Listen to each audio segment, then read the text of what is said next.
Bonjour à tous, and welcome to this second roundtable. The objective of this roundtable is to present how some companies use or do not use algorithms. We have seen through the first roundtable that this is a crucial question, what kind of algorithms they use. And to this end, we have had a panel with three company representatives. So we have on my right Oliver Wagner, who is the Chief Commercial Officer of Eurowings. Eurowings is the low-cost subsidiary of Lufthansa. For those who didn't know, this is a German airline company. And we also have, still on my right, Marie Cheval, who is Executive Director for Hypermarkets and Financial Services at Carrefour Group. And before that, she was Director for E-commerce Services and Digital Transformation, still at Carrefour Group. Both of them will present us how their respective companies use algorithm. And we also have with us on my left Tara Singh, who is the Chief Executive Officer and founder of DeepCafa. DeepCafa is a startup which specializes in providing advices to companies on their artificial intelligence systems. Tara will kind of enlarge the picture through some of the various experiences he had with his customers and partners. And finally, on my extreme left, we have Armin Kremers. Armin is Professor Emeritus at the Computer Science Institute of the University of Bonn. He's also an executive consultant at the Fraunhofer Institute. And he will tell us more about what algorithms are able to do and about how to design trustworthy algorithms. Well, we have a very tight timetable. We are already late on the schedule, and we have no algorithms to control the speaking times, only a very basic human being such as myself. So I'll do my best with the help of my fellow speakers. Let us begin straight away with Mr. Wagner on how his company uses algorithms. Okay. Well, good morning, everyone.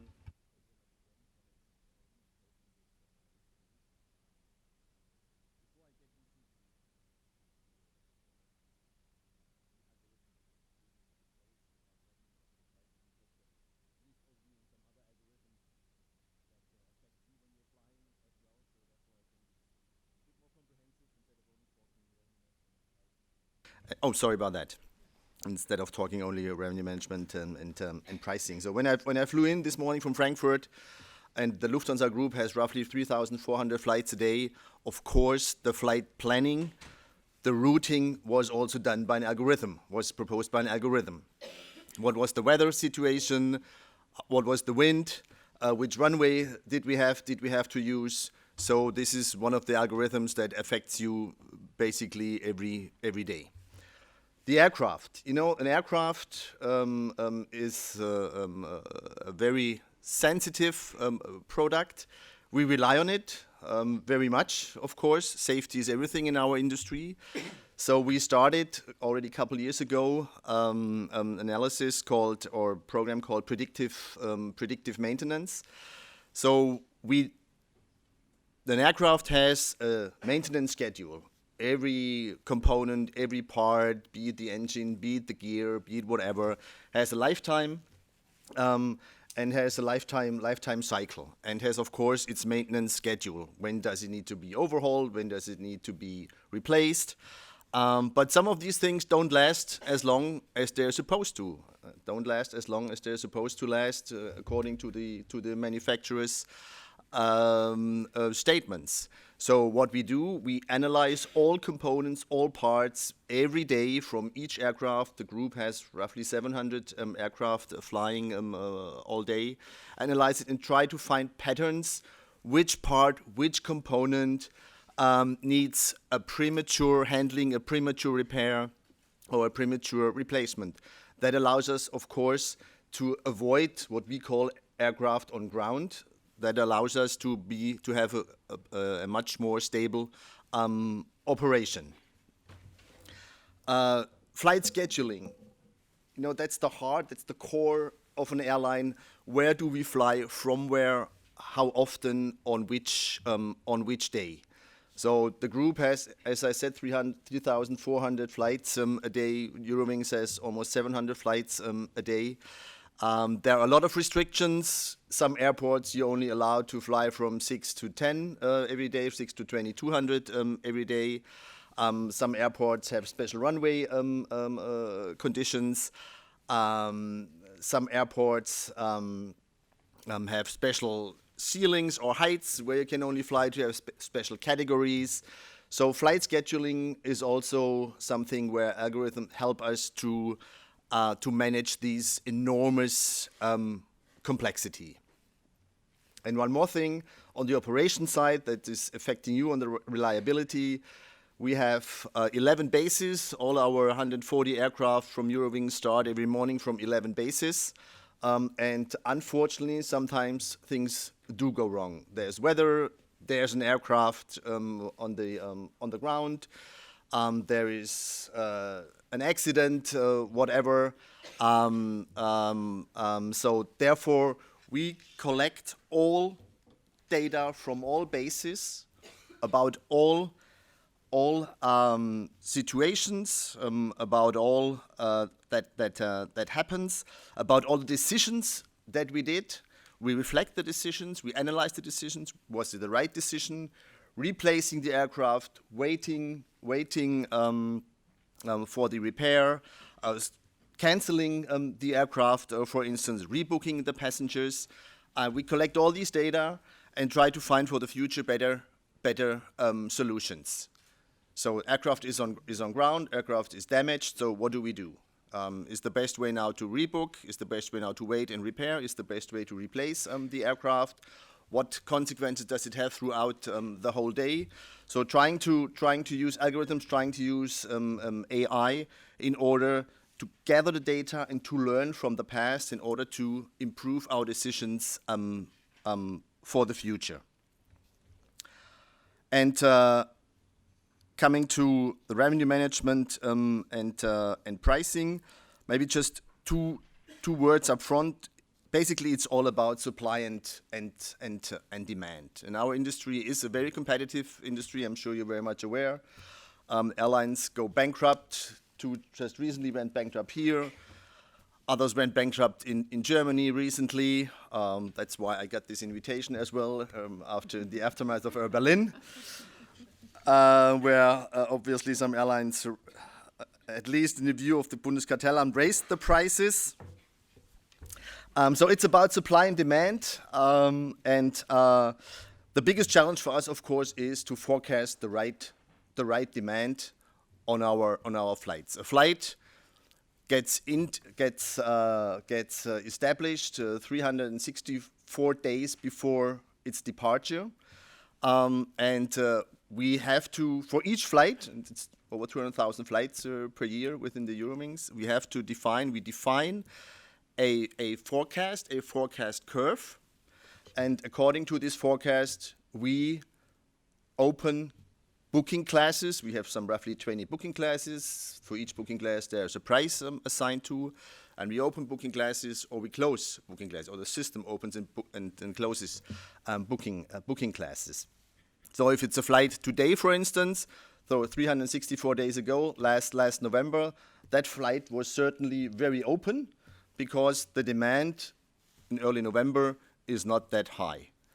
A flight on 3rd of July from Düsseldorf to Palma is full, expected to be full. It's vacation time, so therefore, of course, the lower booking classes are closed. So, and now each flight has a booking life, and we keep comparing the actual demand, the actual booking, against the forecasted curve. And whenever there's a deviation going up or going down, we adjust the corresponding booking classes. Sometimes prices go down, sometimes prices go up. So it's all about demand and supply. And the biggest challenge for us, of course, is to really get a precise forecast. So far, we're using... Just one question. When you say we adjust the prices of a booking class according to the demand, who is behind the we? Is it an algorithm, or is it a human being in a company with a team managing It's both this? and. Okay. It's both and. We have an alert system that shows that gives us hints or alerts when the deviation is very strong. So then the employee or my staff takes action correspondingly. But it's also if it's not, these deviations are not that high, then the algorithm is doing it. Right now we're using historical data for the forecast, only own historical data from us. Of course, we know when is a vacation period. Are there special events like Champions League games, like Olympic games, like sport events, like other cultural events? These are put in on a manual basis. And for the future, I think we certainly need to look into a broader database. Database maybe from other sources like meta searchers, etc., in order to be even a bit more precise on the forecast. So yeah, that's basically. And we also use, of course, recommender algorithms for our customers, recommending destinations, recommending ancillary services like bags, or special services like lounges, or special services like food and drinks, etc. But this is basically a quick overview about what we're using. Thanks a lot, Oliver, for this overview of the various kinds of algorithms that you're using, not only prices, but also every kind of day-to-day activity related with an airline. Same question for Marie Cheval. Which kind of algorithms do you use? Thank you, Etienne. I realize that a store is much more basic than an aircraft, so it's going to be less excited. So first, a quick overview of Carrefour. I'm sure you all know our stores. So Carrefour operates more than 12,000 stores around the world. We employ more than 360,000 people worldwide, and generated last year 48 billion of sales. So it's a huge company. You can imagine that means a lot of data. And so I will try to present you 3 points. The first one: what are the various type of algorithms used by Carrefour? Less than wings, for sure. Second point, our use of algorithm regarding pricing, which is rather limited, and I will explain why. And third, our new developments for algorithm based on a lab and focus on customer experience. So first, what are the various type of algorithms used by Carrefour? Historically, we are using algorithm to support 3 business functions: marketing, e-commerce, and supply chain. Why these 3 functions? Because they actually have in common some key characteristics: more advanced use of technology, more than in store, for example, significant volume of data, and high potential of automation. And within these 3 business functions, we use big algorithm, and we have flagship algorithm. So for example, in marketing, our top algorithm is clearly audience scoring and offer personalization. For example, how to assess the risk that a customer becomes a churner at a given point of time. And so we have an algorithm to answer this question for each customer at each and every point of time, but also to define the relevant offer in order to try to keep this customer, a promotion on which product. So this is a big algorithm for us. Concerning e-commerce, one of our key algorithms is, of course, product search ranking and recommendation engine. A lot of customers use the search bar within our Carrefour website to find the product they need. And we need to ensure that we display the product results in an order that helps the customer to easily find what he or she needs. And because we want to be relevant, the order in which the search results get displayed can vary from one customer to another. And given the large variety of signal and variables that need to be taken into account, an algorithm is needed to offer a good customer experience. variables can have an impact on the ranking, and they are diverse, such as usual customer store, the previous item added to the basket, the consumption pattern of the customer, if he has logged in, the day of the week. And based on this signal, we can push the right order of product, and we can also push cross-sell recommendations. For example, you just added a very good bottle of wine, and so you can, why not benefiting from a 30% discount on a really good piece of cheese? It is basic, but it works very well. Concerning supply chains, one of our key algorithms is the substitution recommendation for e-commerce picker. For example, when a product is selected by a customer online, and sometimes it happens that the product is no longer available when the orders get prepared. And so we have an algorithm to help the picker to substitute the product by another product. And this substitution recommendation is made on several characteristics. Of course, the initial product purchase, but also the context and the customer historical behavior. So that's 3 examples of very top algorithm for us. When it comes to pricing, we do use analytics, of course, to make sure that our prices can be as relevant as possible and in each and every store. And of course, prices is absolutely a key issue for us. But however, I'm afraid our reality is very different from Eurowings. Carrefour does not use an algorithm to set prices. And our pricing teams run analytics where they crunch a significant amounts of data to define the most relevant price. But at the end, the decision is always made by a human being based on an analysis and not by an algorithm. The same comes from dynamic pricing. I do not want to disappoint you, but I confirm that we do not adjust product prices dynamically based on customer profile.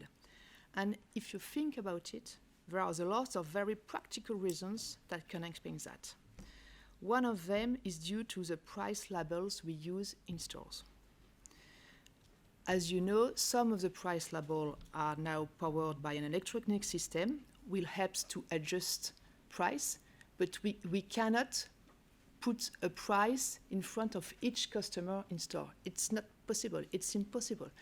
It would imply to use a facial recognition or things like that. So it just practically, it's not possible.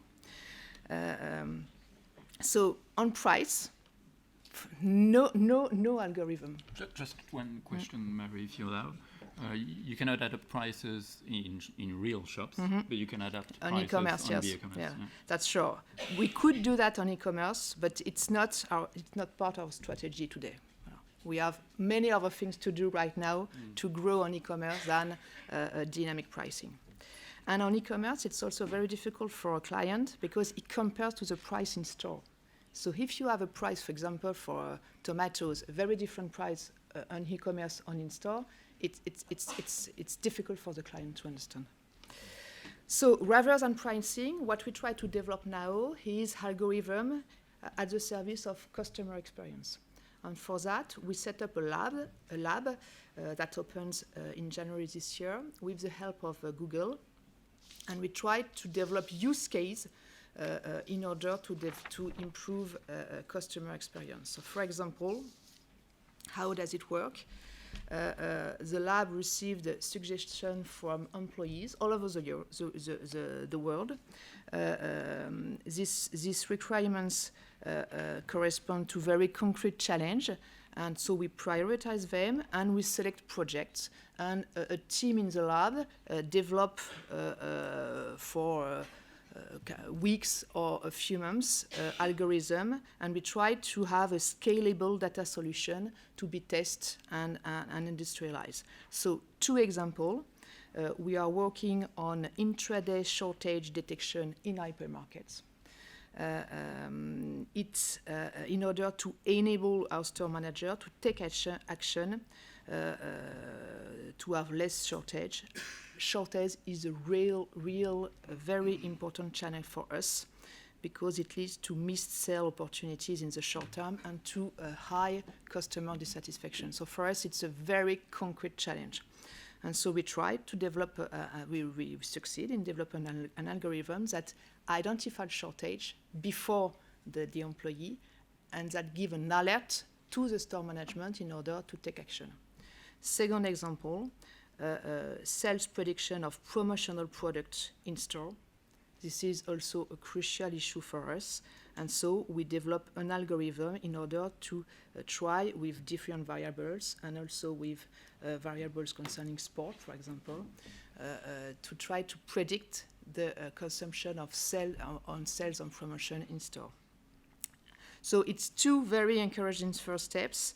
And so we are determined to continue and to use algorithm to improve experience in the clients, to improve our revenue as well, but not for pricing.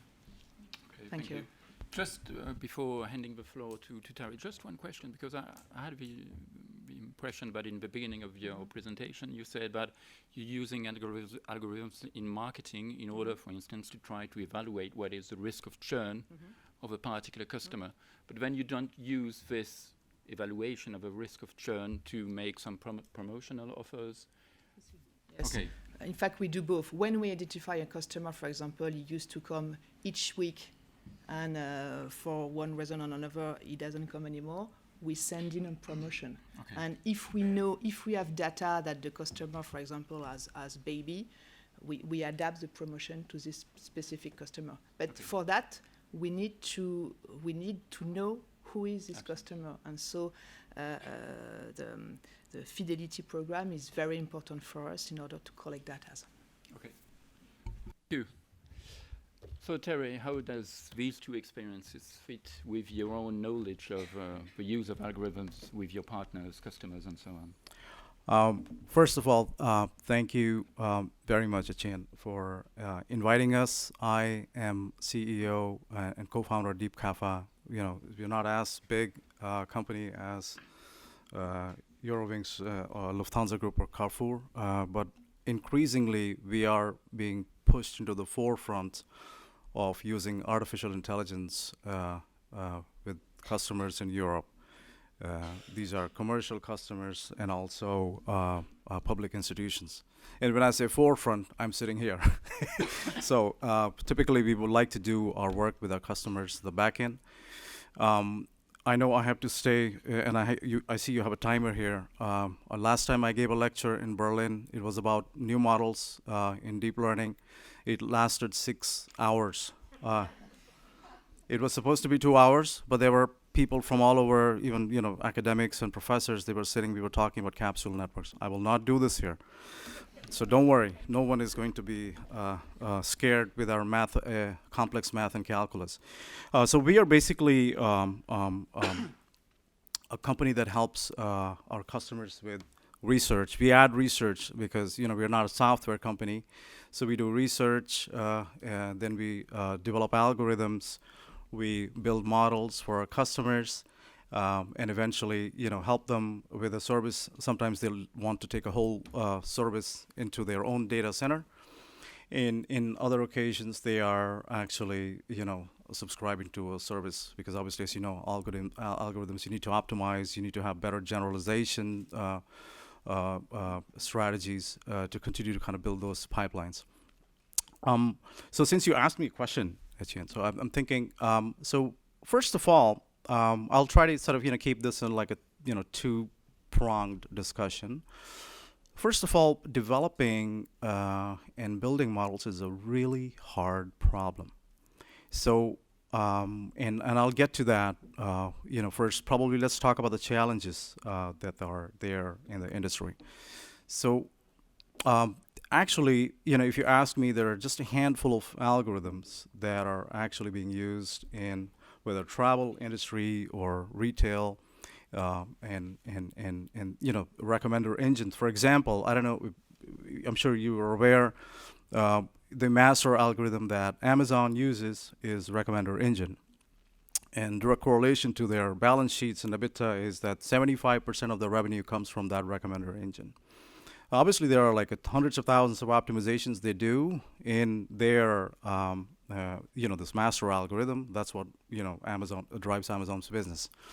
So Google has one algorithm, which is a search algorithm that actually leads to almost 92% of their revenue, which is $120 billion today in the industry.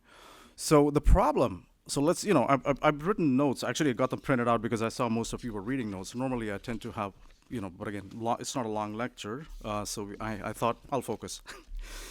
So essentially, the problem is about dependencies. There have been large discussions in Europe around, we have our data, and in Germany, they've just started this discussion on the GAI-X data center concept. So there are at three levels we have a problem, actually.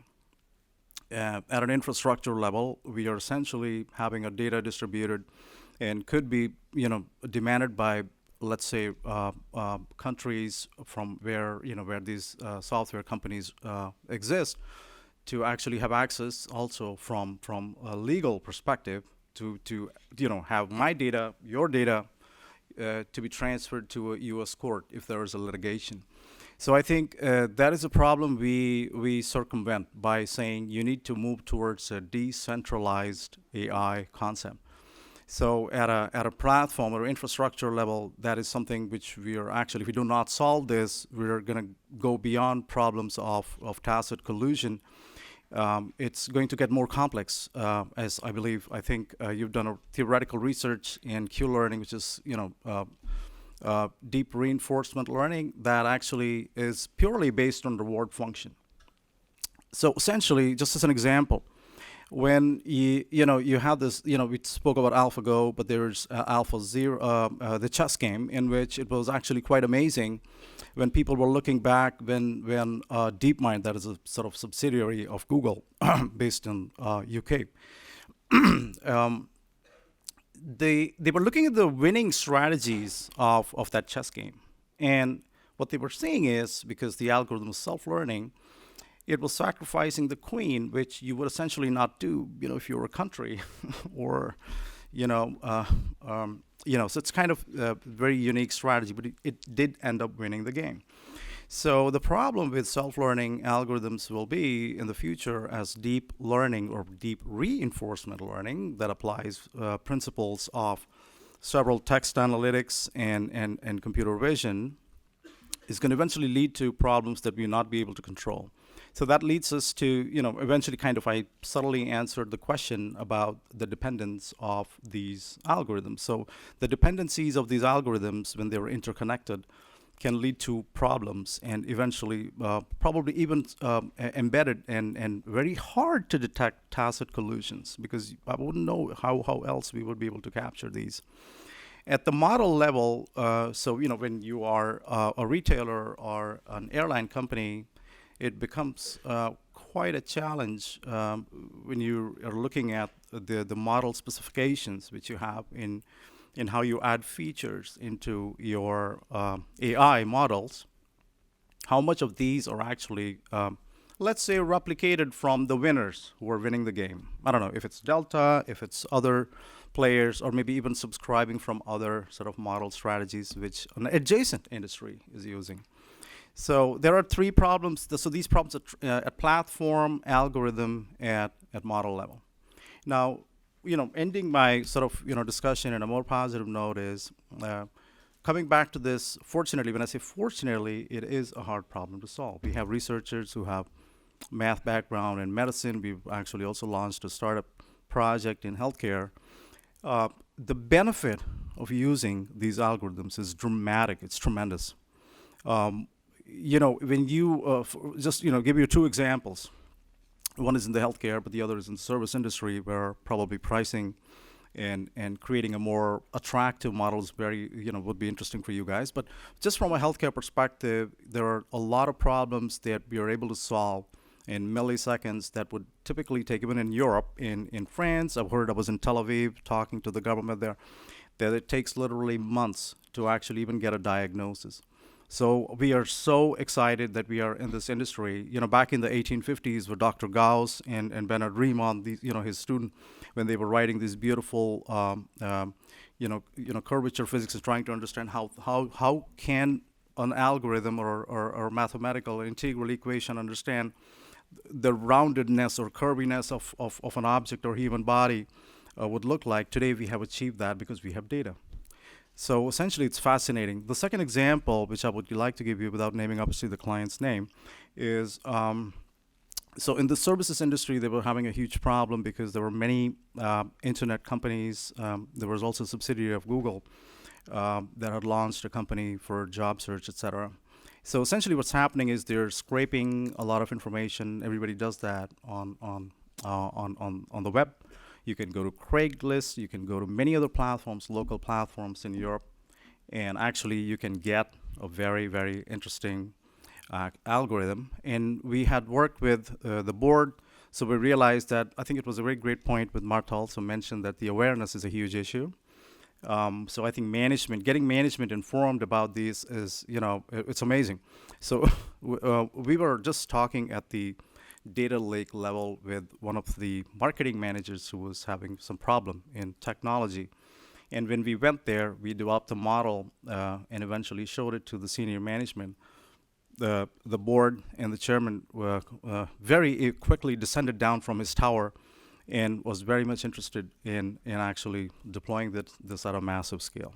That led to this company actually establishing a €1 billion fund, and they went on to do really wonderful things after that. So there they used extremely interesting, and for people in this field who know this, maybe not so exciting, but interesting because they got feature sets that they were putting into this algorithm that were totally not actually, based on their business model. It was environment, it was real estate, it was weather, it was traffic. So those are the things that are very fascinating to use. And I think the benefit of using these algorithms, if you're able to develop your own algorithm, you can maintain your level of independence there, develop your models, keep optimizing these, and finally, if possible, get your own co-located data center to have your ownership of your data. I think your long-term sustainability of your business model will be amazing. And obviously, you should keep your eye on AI because AI is a dramatically expanding field. I would really advise if there are business leaders in this room to really spend time setting up, establishing your own machine learning labs. Thank you, Terry. I'm not asking questions because timing is running fast. I'm handing the floor directly to Mr. Kremers. Drawing from these three presentations, from the previous roundtable, from your own experience, what is your feeling about algorithm today? And what is the feeling about what algorithms could do tomorrow? Because it's an expanding, they keep improving. How do you see that? Thank you, Etienne. That's a tall order. Let me start right in. The most important trend that I see in AI systems is towards greater generality. Generality in goals they can solve automatically, of course, based on their learned knowledge, and in vastly different environments that can be arbitrarily dynamic. So besides the sole intelligent agent that is acting, there are many other agents in the environments that have to be taken into consideration.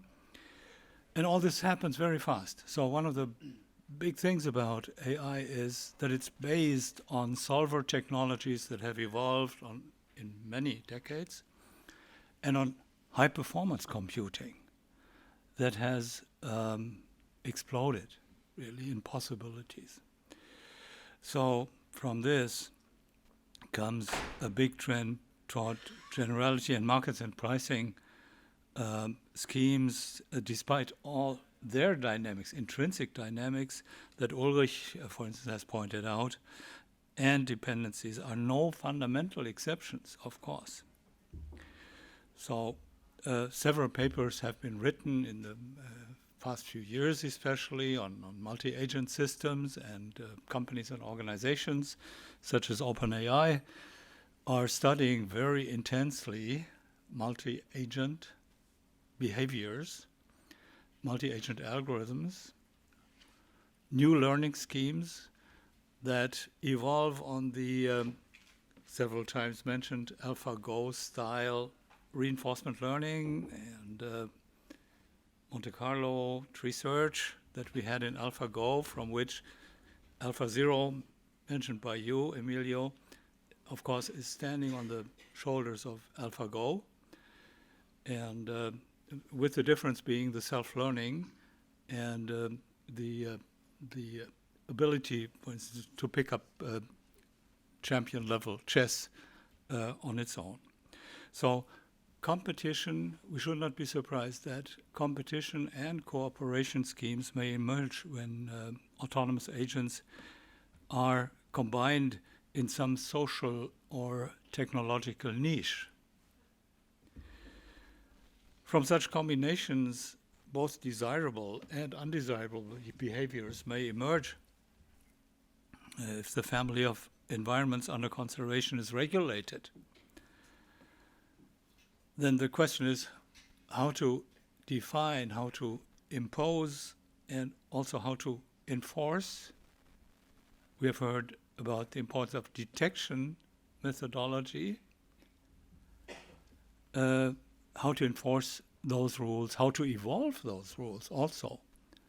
I'm convinced, picking up Marta's comment of awareness, I'm convinced that law, competition law that we have right now is sufficiently intelligent to deal with artificial intelligence. What we need, however, is to put more operational intelligence into the enforcement, into the detection business as we go about operationalization of the law. So there are tough issues that arise in connection with when designing autonomous agents whose goals actually need to be aligned with the aims and values posted by the environment. So I'm quite aware that alignment in connection with collusion has a slightly different meaning, but the goal alignment problem takes us directly into a very big research area of AI, namely AI safety that has evolved in the past few years. In fact, Stanford has recently, this year, opened its Center for AI Safety, its mission being, quote, to develop rigorous techniques for building safe and trustworthy AI systems, establishing confidence in their robustness, behaviors, desirable behaviors, thereby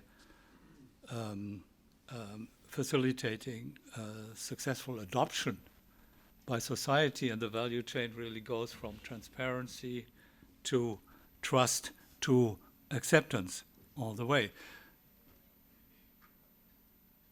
Rigorous techniques, though, require a comprehensive foundational theory.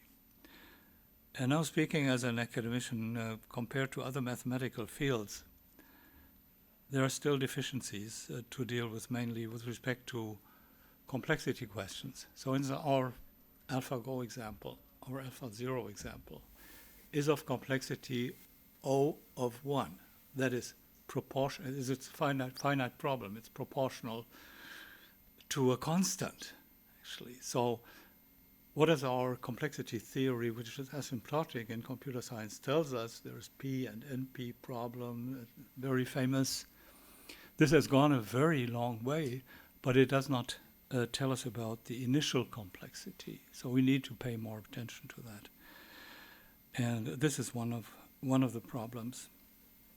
And also another problem has to do with uncertainty. So we all have probability theory, and economics is based on it. But AI is, taken in its broad scope, is not sufficiently based on Kolmogorov probability theory. So we've been working on axiomatization of uncertainty in that connection. So one consequence, of course, of paying attention to AI safety is a greater commitment, and I'm also speaking for a Fraunhofer project, as mentioned before, which deals with certification. This is another very tall order. Certification of AI algorithms, AI systems. Very tough. So how do we address this? The project has started about a year ago. We have mainly studied use cases that we have in Fraunhofer, in our institute, use cases having to do with credit card fraud. It's one example where we employ AI detection algorithms, pattern matching, essentially, audio mining, problem where you transcribe audio into text. You label the text in order to be able to search faster in audios, in audio databases. Recommender systems for, in our particular case, data goods, business to business, semantic embeddings. Another use case is fake news detection, and coming myself from robotics, pedestrian detection has been a doctoral topic of over many years and still is. So pedestrian detection from autonomous vehicles, pseudonymization of medical reports. These are all use cases for AI, which we have studied. And in order to come up with both concrete schemes for process certification and product certification. Process certification in the sense of we're working with the BSI, our National Security Institute in Bonn, that we have established in connection with IT baseline security, Grundschutz in German. And product certification, there is common criteria in software development, which is being used rather broadly. In Germany, we have the TÜV for the safety certification of automobiles, etc., on a regular basis. And we try to learn, of course, from such practices. So what we do is we, first of all, start with use case profiles, which mainly dwell on functionality, and there's a whole big catalog of functionality issues that we have applied to our use cases. And you find these in a white paper which we have recently published 3 months ago, which you find on the Fraunhofer homepage of our institute, IAIS. This all goes all the way to the audit, to identify audit areas, and to structure audit areas for AI systems and their embedding, maybe just components, their embedding in real systems. And these for the audit areas that we have identified in this white paper. So I would like to point your attention to this rather, I would say, audacious project of trying to certify in a fast-moving world, certify AI components and systems. Thank you. Thank you very much for this broad presentation. We have some time for questions from the room, if there are any. Yes. Are there any questions in the room to one of our presenters? Isabelle? I had a question for Oliver. When you were describing the algorithm and the way it adapts the booking classes to fill your different flights. You didn't mention external data, so are you looking at what prices are being chosen by your competitors, or is it sufficient for you to see that the customers are not coming according to your curve to adapt your policy? It's a question about external input. And maybe the same question for Marie. You described the way you were trying to prevent churn by looking at the way that the consumer is adapting behavior. So in that algorithm you described, do you have a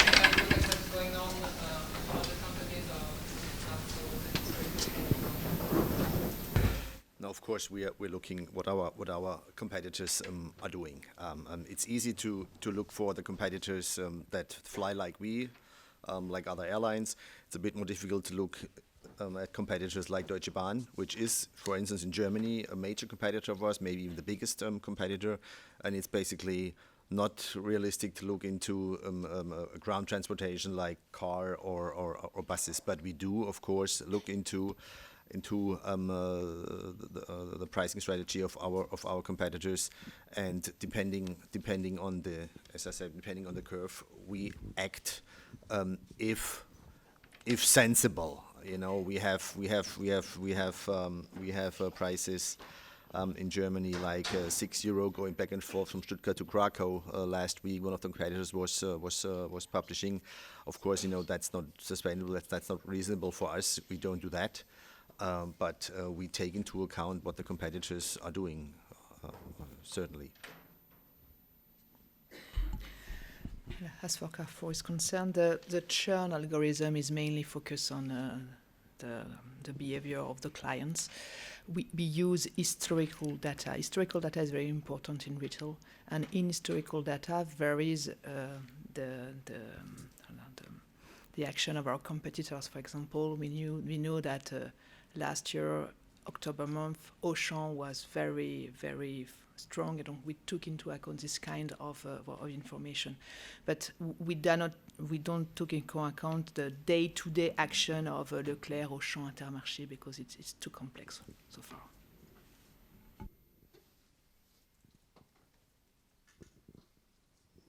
Question? Yes?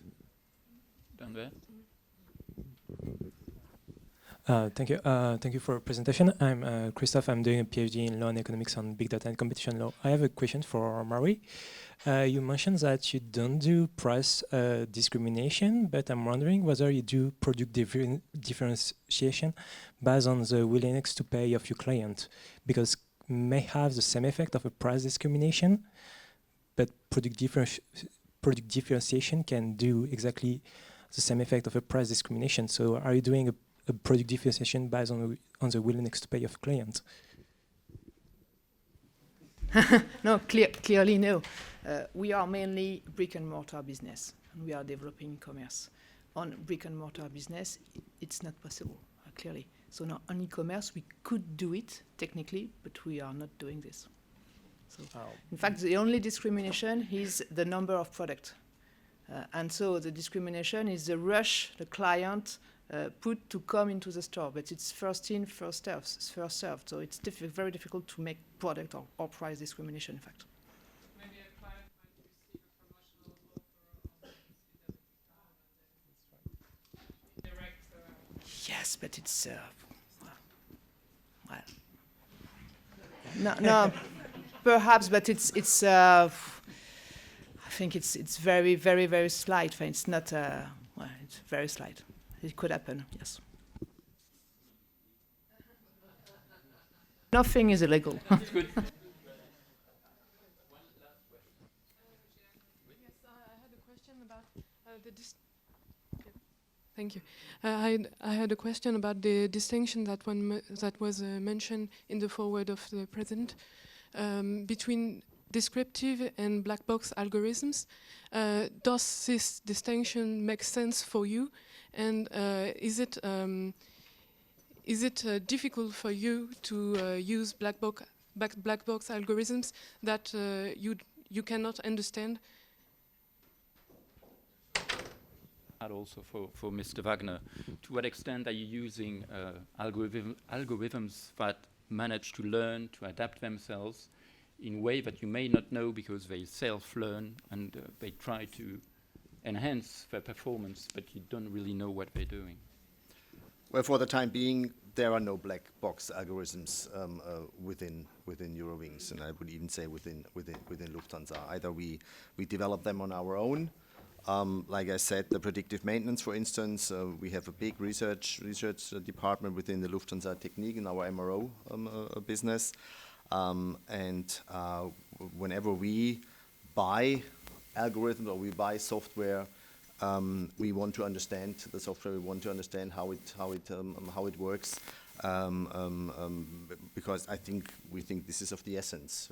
Otherwise, in the end, we would risk not to understand our business anymore. Therefore, there are no black box algorithms within Eurowings. Yeah, maybe I'd like to just quickly add to that. So basically, this is the whole problem. So today, what we are calling a black box is very well understood by companies like Google, Amazon, Netflix, because they really understand how they build those models, right? So we are working on a research ourselves to basically unravel and explain that black box. That, as you know, it's common terminology for explainable AI. Where you need to be able to interpret it, you need to be able to explain it, and then you should be able to actually implement it. And that's what GDPR is also actually focusing on.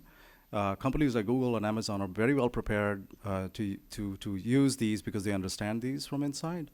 And typical regression models that are being used in pricing and all the other things, your day-to-day life, whether it's retail or airlines, they are still kind of very well successful, but regression models, which is easy to understand. So you can unravel black box models, and I think those will be the winners, actually, the ones who will understand black box, deploy deep reinforcement learning kind of techniques, and be able to actually have a competitive advantage. Okay, I'd like to add to that, coming to the explainability side. Even if we have a mathematical formula that is a closed formula that is perfectly closed in itself, explains everything, maybe it does so only, coming back to Ulrich's stochastic equations systems, to experts. So there's still a need to explain. And the same holds true for neural networks that we use throughout. They're hard to explain, but there are methods that are being developed coming from theoretical physics, like Monte Carlo, dropouts, etc., simplifying the networks, doing many experiments in order to come up with an explanation that we can put into a natural language sentence. Well, it's time now for me to thank the speakers, both for their insights and for respecting the speaking times. We're only 2 minutes late. Thank you very much. We had many questions.